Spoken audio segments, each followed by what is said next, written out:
Howrah drainage ক্যানেল রোডের নাম কিংবদন্তি ফুটবলার শৈলেন মান্নার নামে করা হচ্ছে। বৃহস্পতিবার বিকেলে নতুন নাম ফলকের উন্মোচন করবেন মুখ্যমন্ত্রী মমতা বন্দ্যোপাধ্যায়। এই উপলক্ষে প্রশাসনিক মহলে তৎপরতা তুঙ্গে। সাজো সাজো রব ডুমুরজলা ইনডোর স্টেডিয়ামের উল্টো দিকে এই উপলক্ষে আয়োজিত এক অনুষ্ঠানে শৈলেন মান্নার নামাঙ্কিত ফলকের উন্মোচন করলেন মুখ্যমন্ত্রী মমতা বন্দ্যোপাধ্যায়।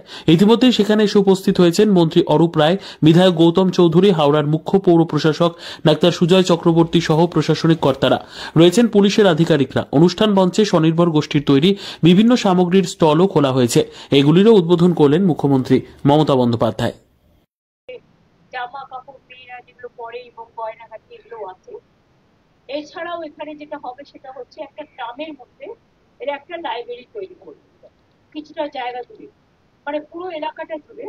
আর একটা জায়গায় একটা রেস্টুরেন্ট করবে, আর একটা জায়গায় মানে যাতে বাচ্চারা খেলাধুলা করতে পারে সেই ধরনের কিছু করবে। সুতরাং এই রাস্তাটা জুড়ে পুরো যে জায়গাগুলো পড়েছিল এবং নানা রকম ভাবে আমি নিজে দেখেছি যে এত সুন্দর জায়গা অথচ কাজে লাগানো দরকার। তাই কাজে লাগানোর জন্য এই এলাকাটা জুড়ে পরিকল্পনা নেওয়া হয়েছে যাতে আগামী দিন এলাকাটা সুরক্ষিত হয় এবং ছোট বাচ্চা থেকে শুরু করে আবার বৃদ্ধ বনিতা আরে তারা তারা দেখতে পারে সেই জন্য।